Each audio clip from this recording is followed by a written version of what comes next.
Olá, minhas irmãs e meus irmãos. Estamos em mais uma aula que vai tratar a respeito do tesouro teológico da Confissão de Fé de Westminster.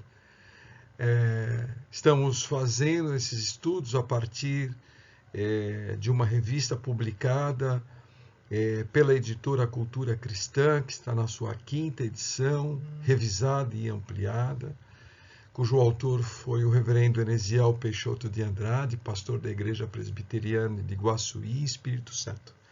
Então, temos aqui uma oportunidade muito grande de estar aprendendo de Deus a respeito de como podemos utilizar a Confissão de Fé de Westminster para aprendermos a respeito da Bíblia e seus ensinos doutrinários. E como presbiteriano que somos, temos aqui uma grande oportunidade. Desejo que o Espírito Santo de Deus esteja com todos nós e que possamos estar falando dele e da mensagem que o Senhor, nosso Deus, tem para todos nós. E para começarmos a nossa aula, temos aqui o texto básico da nossa lição, que está em Romanos 5:12 e 6:2. Vamos ler juntos. Então, diz assim, em Romanos 5:12: Portanto, assim como por um só homem entrou o pecado no mundo, e pelo pecado a morte, assim também a morte passou a todos os homens, porquanto todos pecaram. Em Romanos 6:2, lemos assim: De modo nenhum, nós que já morremos para o pecado, como viveremos ainda nele? Como costumeiramente faço, Aqui estão o nosso roteiro de estudos, Ele segue um capítulo por domingo. Então, temos a oportunidade de ler a Confissão de Fé, um capítulo por domingo, e extrair o máximo deles. Nesse domingo, nós vamos ler o capítulo 7, que trata do pacto de Deus com o homem. Em seguida, nós temos também os demais, São 33 capítulos, estão aqui os de 14 a 26 e, por último, de 27 a 33. Então, aproveitem a oportunidade para que possamos aprender de uma forma muito detalhada e muito específica a confissão de fé. Esse estudo nós fizemos da seguinte maneira. Nós pegamos o autor da revista, estudamos o autor da revista e trouxemos adicionais a ele, comentários que são feitos também, extraídos, do livro Confissão de Fé de Westminster, comentada por Archibald Alexander Hodge, traduzido do original pelo reverendo Walter Graciniano Martins, e do livro A Coragem de Confessar a Fé, do reverendo Gerson Corrêa de Lacerda. Os 3 documentos estão no formato PDF e é possível fazer o download dos mesmos, clicando nos links relacionados aqui na bios deste vídeo. Então, caso a irmã ou irmão não tenham ainda esses documentos em mãos, então convido vocês a darem uma pausa nesse vídeo aqui, vai lá na BIOS, faz o download e volta para acompanhar a nossa aula, ok?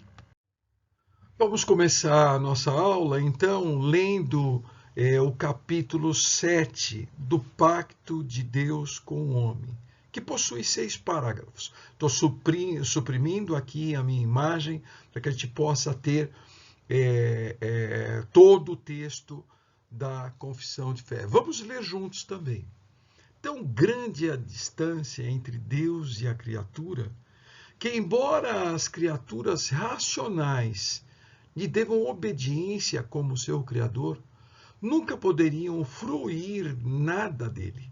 como bem-aventurança e recompensa, senão por alguma voluntária condescendência da parte de Deus, a qual foi ele servido expressar por meio de um pacto. O primeiro pacto feito com o homem era um pacto de obras. Nesse pacto foi a vida prometida a Adão e, nele, a posteridade sobre a condição de perfeita obediência pessoal. Tendo-se o homem tornado pela sua queda incapaz de ter vida por meio desse pacto, o Senhor dignou-se a fazer um segundo pacto, geralmente chamado Pacto da Graça. Neste Pacto da Graça, ele livremente oferece aos pecadores a vida e a salvação por meio de Jesus Cristo, exigindo deles a fé, para que sejam salvos, e prometendo seu Santo Espírito a todos que estão ordenados para a vida, a fim de dispô-los e habitá-los a crer. Esse pacto da graça é frequentemente apresentado nas Escrituras pelo nome de testamento, em referência à morte de Cristo, o testador, e à eterna herança. Contudo, o que lhe pertence, legada neste pacto. Esse pacto, no tempo da lei, não foi administrado como no tempo do Evangelho. Sob a lei, foi administrado por meio de promessas, profecias, sacrifícios da circuncisão, do cordeiro pascal e de outros tipos de ordenanças dados ao povo judeu, tudo prefigurando Cristo que havia de vir.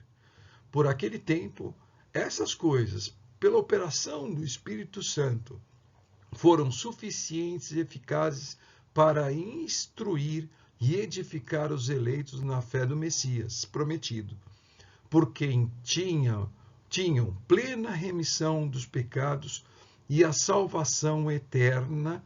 Este se chama o Antigo Testamento. Sob o Evangelho, quando Cristo, a substância, se manifestou, as ordenanças pelas quais esse pacto é dispensado são a pregação da palavra e a administração dos sacramentos do batismo e da ceia do Senhor. Por estas ordenanças, posto que em número menor e administradas com mais simplicidade e menos glória eterna, o pacto se manifesta com mais plenitude, evidência e eficácia espiritual a todas as nações, tanto aos judeus como aos gentios. Isto é chamado o Novo Testamento. Não há, pois, dois pactos da graça diferentes em substância, mas um e o mesmo sob várias dispensações. Bom, nós vamos então estudar esse capítulo 7 na íntegra. Mas antes disso, vamos relembrar aqui o que nós vimos em termos de conteúdo do 6º capítulo da Confissão de Fé. Aproveito e quero te convidar de novo. Se você não viu a aula anterior, vai lá no YouTube, dá uma olhadinha para acompanhar aqui também. Mas lá no 6º capítulo, nós vemos o mal entrar em cena, tomar conta da cena, e este mal chegar até nós. Neste capítulo, vamos ver a derrota do mal. Vê, Deus, na sua imensa misericórdia e benevolência, estabeleceu com o ser humano alianças, pactos, conforme o que está dito no final do parágrafo 1, para restabelecer a comunhão perdida por causa do pecado no jardim do Éden. Sobre estas alianças, o nosso irmão Theodore Pemberton Jr. preparou um curso que fala detalhadamente dessas alianças do Senhor. Então, está aqui essa relação de alianças que deu origem à teologia da aliança, que foi muito bem explorada pelo nosso irmão Theo. Então, aprenda com profundidade a extensão do amor de Deus através das alianças, dos pactos, durante a história da salvação do ser humano.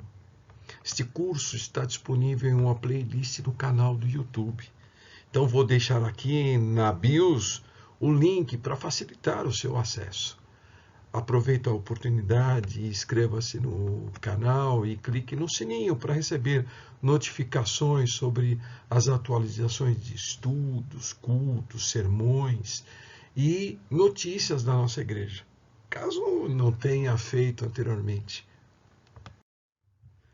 Vemos pela lista de alianças a persistência do Senhor em resgatar o ser humano. Então fica a pergunta: por que não deu certo? Os pactos foram mal redigidos ou mal formulados pelo Senhor? Não, de forma alguma. Vamos recordar o último versículo de Gênesis 1, que diz assim: E viu Deus tudo quanto fizera, e eis que era muito bom. E foi a tarde e a manhã, o dia sexto. Então Deus não redigiu mal, não, todos os seus pactos com o ser humano. Bom, o 7º capítulo da Confissão de Fé começa apresentando o motivo desses pactos não derem certo. A incapacidade do ser humano de fazer o bem e de manter a obediência devida ao Senhor, nosso Deus. E, por último, manter os acordos firmados. Mas o ser humano tenta se aproximar de Deus e restabelecer a comunhão com o Criador, como tinha outrora no Jardim do Éden, à sua maneira. Reconquistar o paraíso, reconquistar a comunhão com Deus sob seus esforços. Ou seja, o homem quer redigir este acordo. Mas veja, a história bíblica nos dá uma clara noção dessas tentativas. Exemplo da Torre de Babel. Nós podemos ver isso lá em Gênesis 11, de 1 a 9. As pessoas se reuniram e disseram. Isso está lá no versículo de Gênesis 11, 4. Diz assim: Agora vamos construir uma cidade que tenha uma torre que chegue até o céu. Assim ficaremos famosos e não seremos espalhados pelo mundo. Bom, isso foi lá no tempo antigo, né? Agora, quais são os feitos dos nossos dias? Vamos primeiro começar pelo que diz o Senhor ao homem quando trata de seu castigo, lá em Gênesis 3,19. Você terá de trabalhar pesado e suar para fazer com que a terra produza algum alimento. Isso até que você volte para a terra, pois dela você foi formado. Você foi feito de terra e vai virar terra outra vez. Atualmente, o homem se vislumbra com as conquistas teológicas em todos os cenários da vida. E eu, particularmente, a minha primeira formação é como tecnólogo. Então, para mim, realmente, a tecnologia me faz brilhar os olhos. E vamos ver alguns exemplos a respeito dessas conquistas, o que faz brilhar os nossos olhos. A tecnologia agrícola brasileira, por exemplo, produz alimentos em cerca de 10% do território nacional, segundo o IBGE, o Instituto Brasileiro de Geografia e Estatística. E vê, colaborando com essa ideia, e segundo a Embrapa, Empresa Brasileira de Pesquisa Agropecuária, o Brasil é referência mundial em produção de alta performance agropecuária, sem a necessidade de expansão das áreas cultiváveis ou destinadas à pecuária, dado o avanço das pesquisas e uma terra fértil. O que temos, então, na medicina brasileira? Ela é referência em vários setores, começando pela vacinação infantil. Nós temos o orgulho, ou pelo menos tínhamos um pouco antes da pandemia, de termos as taxas de 98% da vacinação infantil completa. Isso baixou muito em função do negacionismo, da aversão à ciência que alguns demonstraram nesse período tenebroso que temos vivido. Mas vamos olhar pelo lado positivo, vamos olhar pelo desenvolvimento de tratamento para o câncer. Temos entidades fantásticas. O AC Camargo, o Instituto Emílio Ribas, a Rede Hebe Camargo, o Hospital de Amor em Barretos, são algumas referências desse desenvolvimento de pesquisas para o tratamento do câncer. E falando de pesquisas, temos vários pesquisadores notáveis fora do país. E como resultado do avanço da medicina, a expectativa da vida no Brasil, novamente, segundo o IBGE, é de 76,8 anos. Essa pesquisa feita em 2020. É claro que com a pandemia da Covid-19, essa expectativa diminuiu em 4,4 anos. A nossa expectativa de vida não é muito melhor do que outros países, como o Japão, por exemplo. Porém, somos os melhores da América Latina nesse quesito. Tudo isso para dizer que no final do dia, a esperança é aumentar o nosso tempo de vida, é criar um paraíso aqui na Terra. É por causa dessa incapacidade humana de restaurar o paraíso que Deus tomou a iniciativa de estabelecer as alianças que vemos no curso de Teologia das Alianças do Theo Pemberton Jr., por livre e espontânea vontade de Deus. Vamos relembrar o primeiro parágrafo desse capítulo, que diz assim: tão grande a distância entre Deus e a criatura, que, embora as criaturas racionais lhe devam obediência como seu Criador, nunca poderiam fruir nada dele, como bem-aventurança e recompensa, senão por alguma voluntária condescendência da parte de Deus, a qual foi ele servido expressar por meio de um pacto feito com homens. Homens como Abrão, nosso pai da fé, que gerou Ismael com a serva de Sara, para auxiliar a Deus com sua promessa. Gerou assim um povo que afligiu a Israel. Vemos também outro, Moisés, a quem Deus entregou as tábuas da lei. Feriu a pedra e desobedeceu a Deus. E por conta disto, não entrou na terra prometida. Esta é a nossa incapacidade refletida em alguns dos nossos heróis da fé.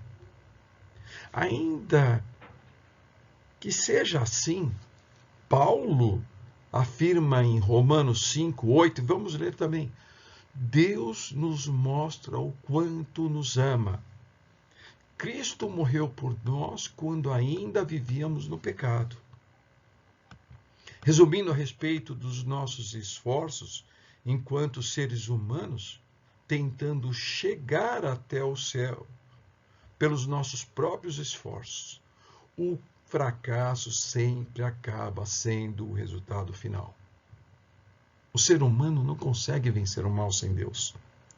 Daí a depauperação do ser humano. No sexto parágrafo desse capítulo 7, lemos assim: Não há, pois, dois pactos da graça diferentes em substância, mas um e o mesmo sob várias dispensações. O que isso significa? Significa que Deus sempre teve um só e mesmo objetivo: o de promover a salvação do ser humano. Isso está muito claro no momento logo em seguida ao pecado original, onde lemos lá em Gênesis 3,15, que diz assim: a descendência da mulher esmagaria a cabeça da serpente. Quem foi a descendência da mulher? Especificamente de Eva. O capítulo 7 da Confissão de Fé enfatizou que a vitória sobre o mal é propiciada por Deus, que toma a iniciativa, age por amor e faz um pacto de salvação pela graça com o ser humano. Vamos ler lá em Romanos 3, de 27 a 28, que diz assim: será que temos motivo para ficarmos orgulhosos? De modo nenhum. E por que não? Será que é porque obedecemos à lei? Não, não é. É porque cremos em Cristo. Assim percebemos que a pessoa é aceita por Deus pela fé e não por fazer o que a lei manda. Por fim, fica a pergunta: pode o ser humano restabelecer o paraíso e a comunhão com o Senhor? Eu vou terminar essa aula. E termino essa aula com a resposta dada pelo reverendo Gerson, vinda do livro A Coragem de Confessar, que ele diz assim: existe, pois, a possibilidade de recuperar o paraíso perdido. O caminho, porém, não foi construído pelo ser humano, foi concedido por Deus. O caminho é Jesus. Meu caro irmão, minha cara irmã, fica aqui o final da nossa aula. Gostaria de propor aqui novamente o texto de Isaías 64, de 4 a 9, para a sua leitura. Que o Senhor Jesus os abençoe, que esse domingo seja um domingo de estar na presença do Senhor Jesus, louvando o seu nome. Tenha um excelente descanso, uma ótima semana. Que Deus os abençoe. Amém.